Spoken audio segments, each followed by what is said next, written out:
Yes, now family Ammo, welcome back to another video on Jazza TV. Tonight we're going to talk about a weekly roundup, the last 8 days worth of boxing, UK boxing that is, and how fantastic it is, how fantastic it's going right here, right now in the UK. First of all, I want to not talk about the boxing, specifically the boxing, but the promotional side of the boxing. I see a lot of people in the media slagging the Saudi Arabia investments, talking about the national anthem, the Saudi Arabian national anthem, stuff like that. Now, boxers, fighters, now people just want to nitpick, don't they? As always, we keep it positive here on Jazza TV. We don't focus on that negative shite, because we don't focus on the amount of views and likes and that bollocks. We just keep it real and keep it positive. So I see a lot of the people likes of, fucking negative ass Simon Jordan on Talk Sport. He's got a great co-host there with him, Spencer, and he likes to take control. Spencer knows all about boxing. He's been in boxing for so many years, and Simon Jordan, fucking, what's his name? Jordan, Simon Jordan is fucking Jordan. He's so strong with his jaw, because all he does is talk, goes on and on and on. Talks over Spencer Oliver, great fighter, but he thinks he knows it all. But he might know a little bit from the commercial points, but as a boxing point, he knows fucking less than nothing. He knows absolutely nothing, and what he's talking is based on a fan's perspective, who's never took a punch, never thrown a punch, and nor could he. So I think he should give more respect to boxing and the people who are making these fights. The Saudi Arabian investment is fantastic for boxing. It's never been so good. The collaboration of the promoters, which is due to Turkey Al Sheikh right now, wouldn't be happening only for him and his investments in boxing. These fights, the gates to, what was it, 89,000 was it? Joshua versus Dubois at Wembley, 89,000 fans turned out. Now, when you get these promoters who come together, the biggest promoters in the world from the UK are all working together with the biggest fighters in the world who are also from the UK. It's no coincidence, and I think with them both being Cockneys makes it even bigger, and that's why we had the biggest attendance in boxing. I would call that UK boxing history. You're gonna have to check my facts here, but I would say that I'm sure it was a G and Sonny fight, maybe. Tony Jail, was it? Fucking knows, 123,000. And I weren't there because it was the 1940s, but I could be well off there. I could be waffling loads of shite. But anyway, it's not the biggest attendance ever, but I think it's the biggest attendance in punch drunk, can't I? The biggest attendance in UK boxing history. So I think it was an absolute amazing for British boxing. Big shock. Daniel Dubois, shocking. I think it wasn't a big shock to everybody, but it was a shock in how he done it. No one expected him to blast AJ away like that. A lot of fans are saying AJ shouldn't be boxing anymore. Now, who's to say that? You know what I mean? Once again, fans' perspective. Money's not the issue for him. So if he's got fight left in him, then he's got fight left in him. You can't take that away from a man. If a man wants to fight, what's he gonna go and do? Sit in an office. He's a fighting man, and you can't take that away from a man. Maybe he's okay with not being the number one in the world right now and working himself back up. That is his prerogative. So you gotta just let a man be. If you don't like it, don't watch it. So that's just my opinion. And likewise for the undercard, Antonio Kachi versus Josh Warrington. I think Josh did retire in the ring. He put his gloves down in the ring, and congratulations to Antonio Kachi, by the way. It's an amazing win, 2 back-to-back amazing wins. Josh Warrington, ex-world champion, and he beat the current world champions, and Joe Cordina. He's doing amazing, super featherweight. He's talking about moving up to lightweight to fight the big names like Shakur Stevenson, and I don't know if Lomachenko's still at the weight. Maybe he's gone over a bit, I'm not too sure. Anyway, but same situation there with Josh Warrington. Does he want to carry on, or does he not? It's up to him to decide that. People can't tell him what to do. People can only say, well, I'll watch it or I won't. It's up to them. And I had a dream last night. I was speaking to Steve Woods on the phone last week, who's Josh Warrington's manager, has been from the start. He managed us both at one point. And I had a dream that I bumped into Sean O'Hagan, who's Josh's father and coach. And I had an apology for Sean. It must be niggling at my conscience, because I give Josh a hard time after Matchroom reached out to me to fight Josh, and Josh said no to the fight.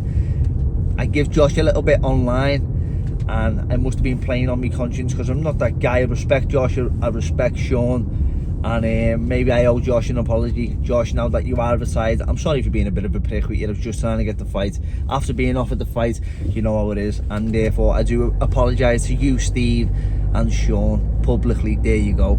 Kills me to say it, but yeah, I am sorry. You're a fighting man, you've done great for British boxing, you've done great for yourself, you've been the underdog all your career, you made a boss career, and the whole of Britain and UK and many of the fighters who've coattailed on the back of you and got on the undercards of you, thank you, and you've been a great servant to British boxing. So it was only based on the sparring, how I fancied that fight, and I was very confident going into the fight.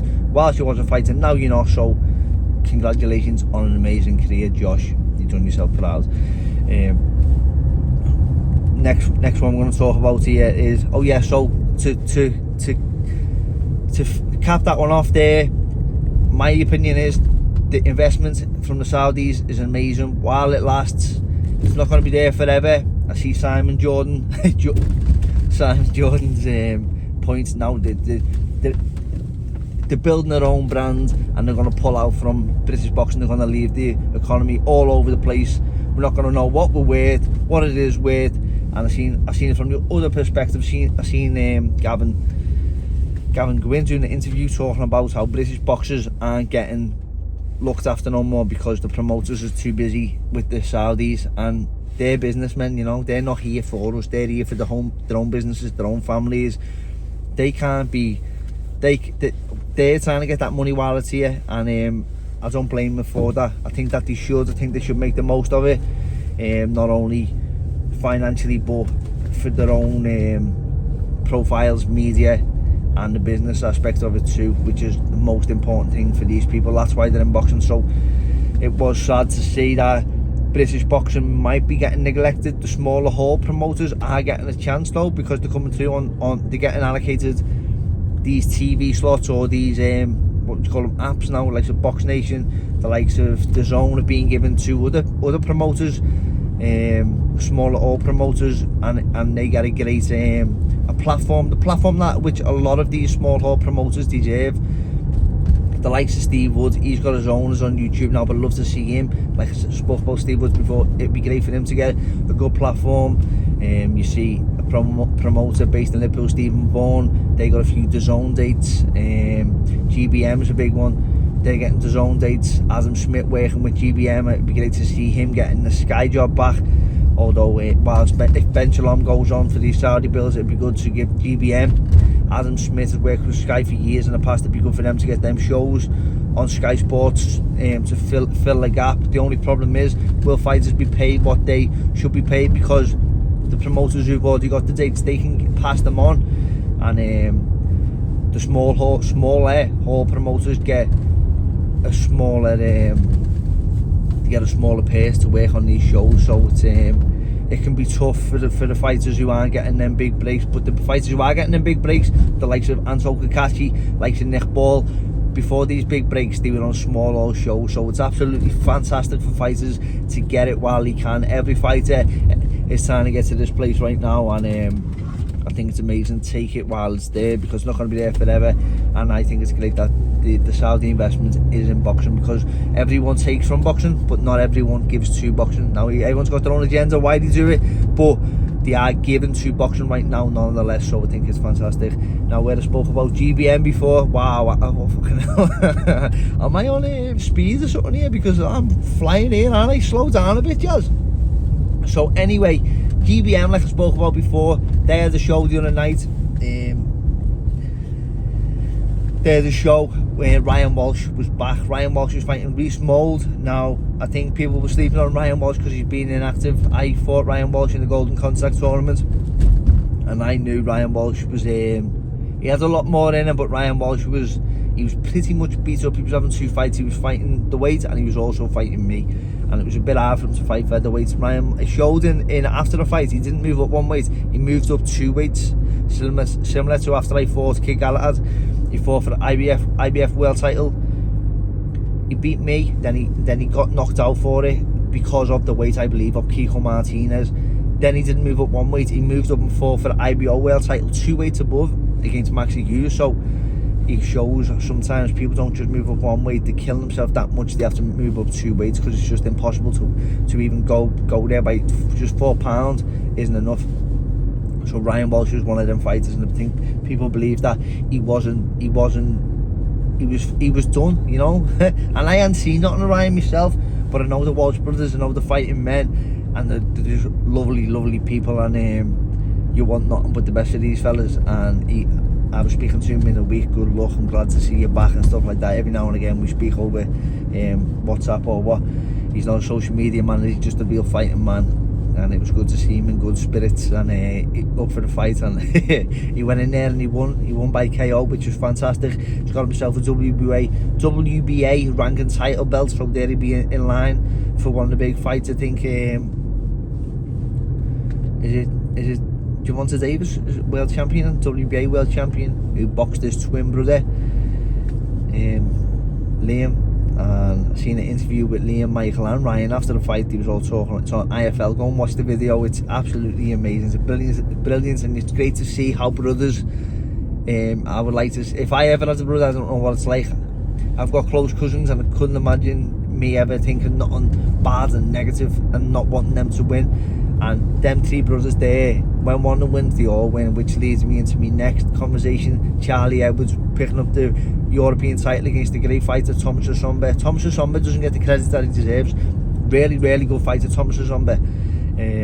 I just don't think because he doesn't speak the language, he hasn't got the same tongue, and he's fighting in a different country. If he had the promotional backing in his own country, I think he could be made into a star. Definitely a world-level fighter, European champion, proves himself to be a great fighter. Not many people. Hang on a minute, isn't he from the African continent? I don't know how he's got a European title. But anyway, Charlie Edwards, he won him, he beat him, watched the fight. It was a great little boxing match. The referee didn't get involved, and I was watching the fight with my little fella, and my lad said to me, he was 8 years old, he's inquisitive, and sometimes the questions you don't expect come along from the little fellas. I said, who do you think's winning this fight, lad? What do you think? Because I give him a bit of a background. Me and Charlie was on a Great Britain team together. The school, my little fella doesn't like going to school, so we were talking about his school used to let him go to train in Sheffield instead of going to school. So if you want days off school, maybe you can be a boxer. And he said, nah, I'd rather just pretend I was sick to me ma and get days off that way. So I said, fair enough, lads. So anyway, he's talking about, I said, what do you see? And he said, the referee, Dad, does he get in your way when you're boxing? And I've never seen it like that before. I'm going off, I am rambling here, aren't I? So I've never seen it like that before. The referee. So instead of watching one of the rounds of the two lads boxing, we watched the referee, and how economic the referee was. He didn't have to shuffle his feet once. He was very slow footwork, but he was just so efficient in where he was. He must have been a good referee. He didn't get involved once. He let the lads work out, and it was a very clean fight. The lads didn't hold once. They didn't have to get close. They kept it long range. I don't know whether that was Charlie forcing that on Thomas and not letting him get close, or both of them just didn't want to get close, and it didn't benefit either of them to clinch and hold and be rough in there, nothing like that. And yeah, it was a clean fight. Charlie was dominant. I think the scorecards was pretty much rounds about even. Only I would give it a little bit more to Charlie. I think it was amazing. Charlie's been on he's been thrown out, hasn't he, after his loss, like I feel like I was before I came back this year, and it was a big fight to prove it yet, but I think I've been on the receiving end of the same thing. Yeah, boxing can be very fickle. Now you're not in the limelight anymore. People sort of just forget about you and move on. It's a conveyor belt. That's just the way it works. You have to prove to yourself that you are still worthy of the attention of boxing, which is sad in a way, but it's just the business that we're in, and it can be harsh sometimes. The business people who do pull the strings don't want to invest in you, they don't want to lose a penny on you, and it can be like that sometimes. Charlie's been through a dark time, and it's great to see him coming out at the end of it. The only bitter thing I seen there with the performance and all that was I didn't like to see. I was great to see him and Stephen Smith. Stephen Smith hasn't been coaching for a long time, but he's won a European title maybe within a year. He's got a great little stable himself. It's fantastic to see a fellow Scouser and an adopted Scouser now win that European title. I did like to see the stuff between Sonny and Charlie. I understand that maybe they made a decision and an agreement with each other. it benefits me and you right now to go against each other for the media point of view, and we pull the wool over everyone's eyes, and at the end of this we all say, we told you so. We played the trick on news. I don't know if that's the agenda. I hope it is, but even so, I don't like to see it like that. It's not nice. I've never, like I say, I haven't got a brother, but I've got cousins, and I couldn't even imagine being like that with my cousins. I love the bones of them. I wouldn't want anyone, because long after boxing's gone, people see these nights on the telly, and they don't see the rest of your life. So it's captured in time what they see, and in 20 years they can say them two brothers still don't get on, but them two brothers could be closer than anything. So I wouldn't like other people to see that about me, but that was the only thing. I hope they are playing the game, and it's all for it. It's an agenda that suits them both, and they're both happy with that. But it's a bit something I don't like to see. But anyway, congratulations Charlie, congratulations all the British promoters, congratulations to Ryan Walsh and the Walsh brothers, the family of Walsh's, the Farmy Army, and a brilliant week of boxing in the UK. Long may it continue. Just trying to keep it positive here on Jazza TV. Thanks for watching. Please like, subscribe and leave a comment. Good night, God bless.